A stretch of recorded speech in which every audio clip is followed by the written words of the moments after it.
All right, everybody, last video. Whew. Then I got to figure out how to put all this up on D2L. And then all you have to do is take the class. Lucky. All right, let's see here. Okay, that ought to work. All right, last topic here. I actually did a video already. I started to talk about this before I talked about the policy recommendations. But then I decided that actually it would be more helpful to you to have already heard the talk about Keynes wanting to place the burden on the surplus nation before you saw this, because I think it'll give it a different twist. I thought initially I'll tell you this, and then the policy to fix it later. But I decided that your frame of reference would be way off if assuming that you're going to listen to what was most popular in the press, unless I did the policy thing first. So let me preface this with the idea, or with the statement, that the big problem Greece had was a long-standing trade deficit to Germany. Were they also wasteful, spending money? Maybe, but you don't run debt to another country without the trade deficit. That was the issue. So let me go into a little bit more detail here. There are the Greeks threatening to Grexit, which is what they should have done. And there are the Germans saying, nah, what you really need to do is to just shut your economy down and cause 20% unemployment. That'll fix everything. And so let's go a little history here as a background. In 81, the Greeks joined the European Economic Community. That's what they, let's see. Gosh, I used to know all this history. You've got the European Common Market, then the Economic Community. I can't remember it all anymore. But anyway, let's see. They joined up. The Treaty of Rome in 57. And bear in mind, by the way, that one of the reasons to do this whole European experiment was that they kept going to war with each other. And they said, we've got to stop this. Let's become economically dependent on each other. Let's become interlocked. Let's stop fighting. And that's another reason why it's worrisome that it's breaking down, is that there were also some really important political goals in mind. Let me make sure that the top is on there sufficiently. There we go. I pulled this off of something called a Greek debt crisis timeline. In 92, the European Union replaces the European Economic Community, the EEC, and then they also launched the Economic and Monetary Union. For a while, they had a fixed exchange rate with each other before they all switched to the euro. But then, as you know from the lectures on exchange rates, December 1998 was the last day of the Deutschmark, and in 1999 the euro is launched. However, Greece was unable to adopt the euro because it failed to meet the fiscal criteria: inflation below 1.5% and a budget deficit below 3%. See, now they don't need them anyway. And the debt to GDP ratio below 60%, as outlined by Maastricht, or in other words, as outlined by the Germans, who are terrified of spending government money to stimulate the macroeconomy. Well, as you know, the macroeconomy is unstable to start with, and unless you have the government creating the stability, the only other choice is international trade, which is the route that the Germans took. But everyone can't do that, because if you are increasing the amount of water going into your bucket you're doing so by having it leak out of somebody else's bucket. All right, so finally, 2001, the Greeks joined the Eurozone. And unfortunately, they misrepresented their finances, where the budget deficit was higher and the debt level was higher. Those, as you know from the macro part of the class, the debt and deficit part shouldn't make a huge difference. But anyway, it did to them. Now, 2007, we've got the global financial crisis. U.S. subprime mortgage market collapses, housing bubble, global banking crisis and credit crunch that lasts through 2009. And as borrowing costs and financing dried up, Greece was unable to service its mounting debt. So the increased cost of borrowing after the financial crisis really stuck it to the Greeks. Now, Papandreou said that the Greek budget deficit will exceed 12%, nearly double the original estimates. It's revised upward to 15%, and so the Greek borrowing costs spike as the credit rating agencies downgrade the country's sovereign debt to junk status in early 2010. So once they said, yeah, and as a matter of fact, our economy is struggling and we're going to need to stimulate it with government spending, then the costs rose even more. There was a German bailout here, and then Prime Minister Papandreou commits to austerity measures, all right, including 30 billion euros in spending cuts and tax increases. That's what you need when your economy is struggling, increase taxes. Then there's another rescue package. EU agrees to a new Greek bailout. EU agrees to a new fiscal compact. Greek parliament approves austerity measures. And then there's a snap election, and a party that says, we're not doing this crap, wins. All right? Breaking more than 40 years of a two-party rule, and they're going to have a showdown with international creditors. Well, they lost the showdown. They ended up bending to European creditors and pressed Parliament to approve the new austerity measures. By the way, the Greek finance minister under this government was a post-Keynesian. And he was all for, all the stuff we've been talking about in this class. And he was going to screw you, we're quitting. But they backed out, and they went along with the Germans. And so Greece's creditors tussle over debt relief. Greece exits final bailout program. Okay. And now here were the sort of things that were being said in the popular press. Here's a Greek guy. Government can give people free stuff forever and ever. All right, so that's Greek mythology, right? And then here's Merkel giving Greece all its options. And now, okay, I don't usually agree with this guy, but he says there are three stories about the euro crisis in wide circulation. The Republican story, I'm not real sure what that is. The German story, and the truth. And here's the truth. Oh, wait, I do remember what I haven't looked at this slide in a year. The Republican story is that it's all about excessive welfare states. How does that hold up? Well, let's look at the public social expenditures as a share of GDP. These are public social expenditures as a share of GDP in 2007, before the crisis hit big time. And these are the France, Austria. France spent the biggest percentage of GDP on social expenditures. Austria, Belgium, Germany, Italy, Finland, Portugal, Spain, Greece. They're way down here. The countries that were in trouble are the ones in red with debt.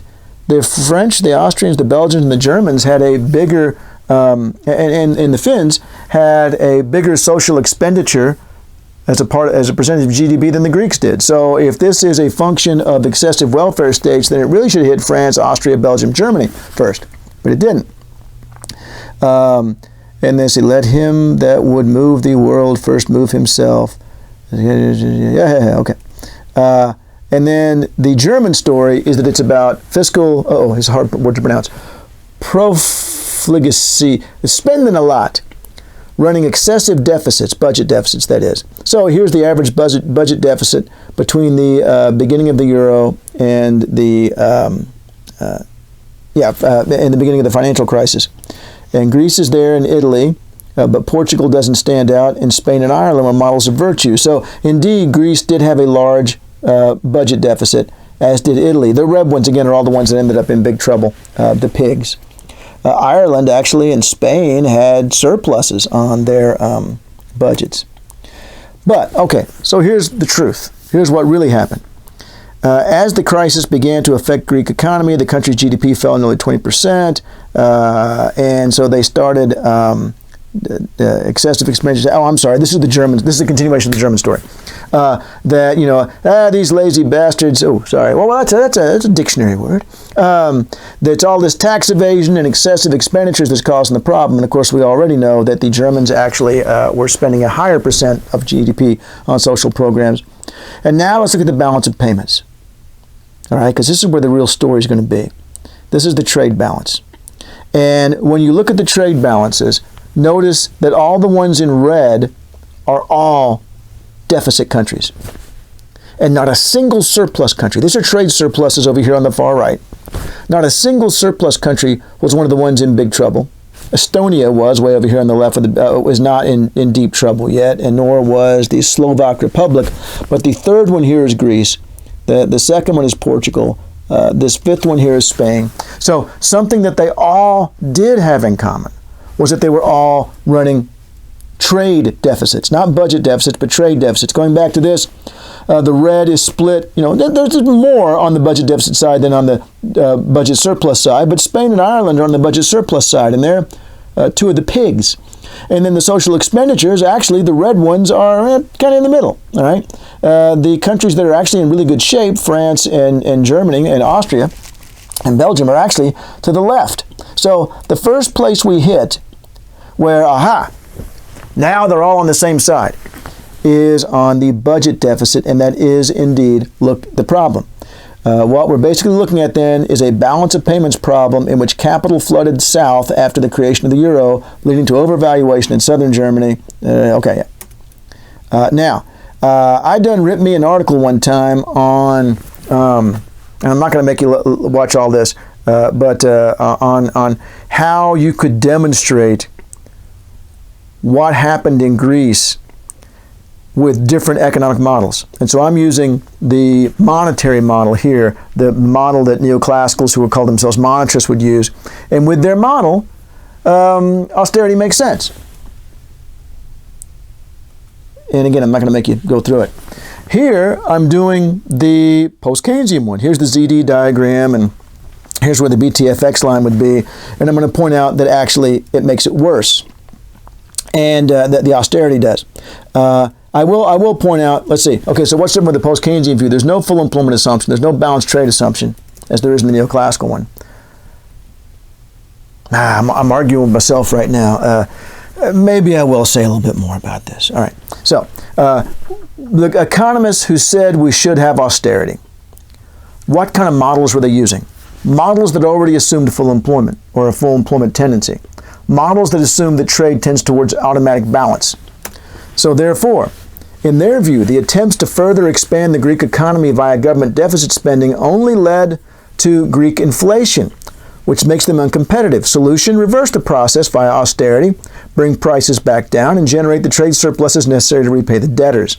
Any unemployment is temporary, and it's their fault for trying to expand beyond what they were. So unemployment is going to go back to full employment. The temporary 20% unemployment is just that. It's going to correct itself, and because it automatically does so. And the real problem was that if I go through the monetary model here, you can see that if they try to expand more quickly, all it's going to do is cause inflation because they're already at maximum rate of growth. The post-Keynesian model does not assume full employment or balanced trade. And so as a consequence, and get this, as you already saw, Greek social spending was lower than German. Greek labor productivity grew faster than German over this entire period from joining the euro up to the crisis. Greek real GDP growth grew faster than German. That should trigger something in your head right there. Greek real GDP growth grew faster than German. I'm going to come back to that because that's a key point. In Germany, because the Greeks were catching up, and not just the Greeks, but other countries as well, here Greek labor productivity is growing faster than German. So that means they're becoming more competitive than the Germans. How can the Germans fight this? Because remember, the Germans specifically target trade surpluses to boost their macroeconomy. They introduced new policies that allowed firms to basically not pay benefits that you can sort of hire people temporarily and net pay them a lot less. That's all. If you want to read the original article, I can send it to you. But it goes into it in there. But go back to this. Hey, I'm checking something. Yeah, go back to this. Remember that trade is very income elastic and not very price elastic, right? And well, that's not going to be an issue here anyway, is it? Except for the price in Greece per se, but they're all using the same currency. But it's very income elastic. And so, as a matter of fact, the Greek economy grew, I got to go back and look now, like 3 times faster than the German on average. Well, that means their imports are rising 3 times faster than German imports from them, because imports are highly correlated with changes in real GDP.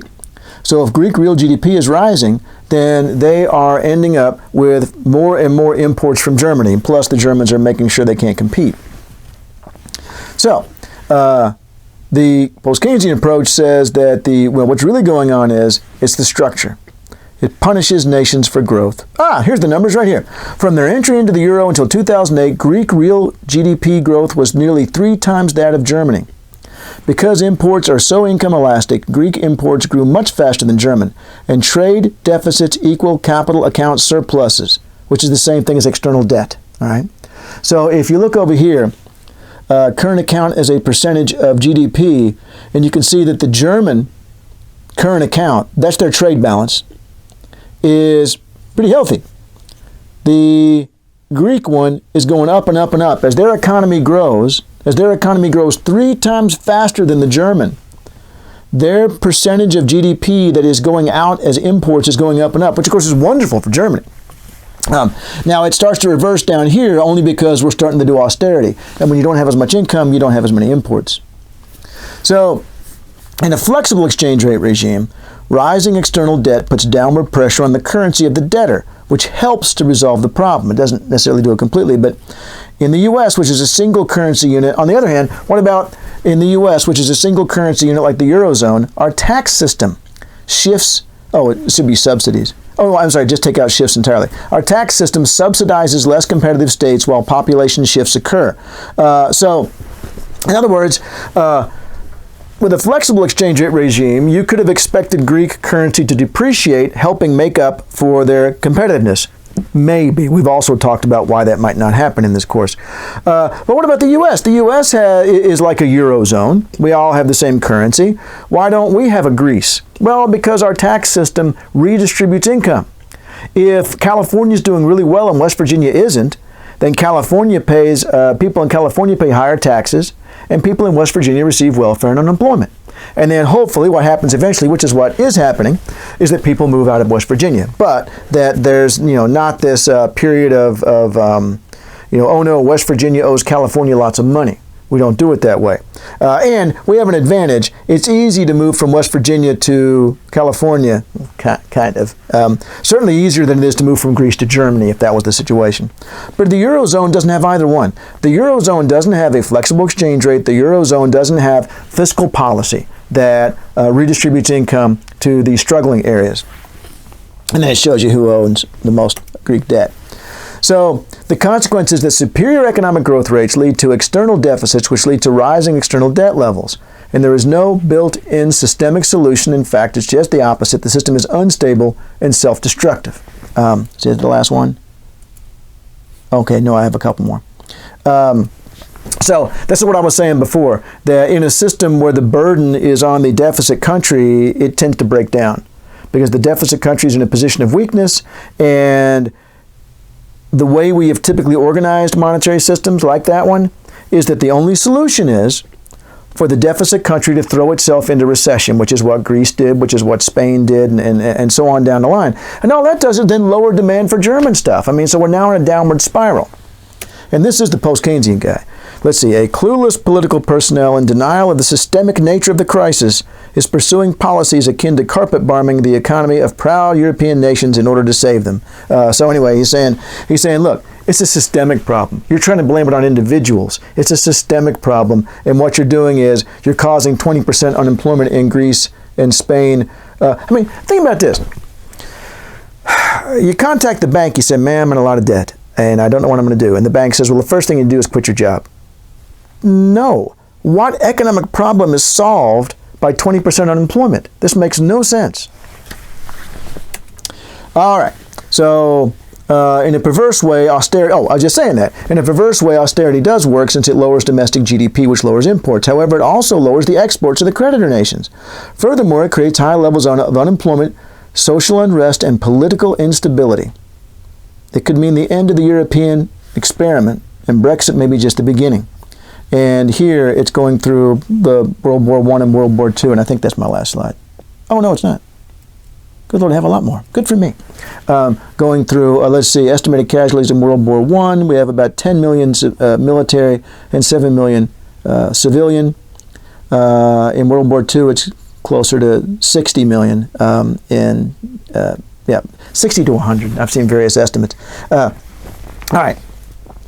Now, why logically would I was just saying that too. Why logically would throwing an economy into a deep recession solve any sort of economic problem? Here's Spain with 24% unemployment. Greece with 21%. Oh, wait, we know the answer now. It's to increase social distancing. That's the only thing that unemployment does positive. And so even more worrisome is the impact of democracy on democracy in the EU. It's one thing to invent democracy and quite another thing to use it. Greece got in tons of trouble for having an election where the people freely chose, we don't want to do what these Germans are telling us to do. They got in trouble for having the election, and they were told to never do that again. That's not the way it's supposed to work. So here, a little Trojan horse humor here. The bailout is really a Trojan horse for the Greeks. Funny stuff. Actually, it's not. It's horrifying. So anyway, we're all going to hell. All right, well, I guess I'm going to go downstairs and start trying to put all this stuff on, move the camera up a little bit, put all the exams and, see, that's me right there.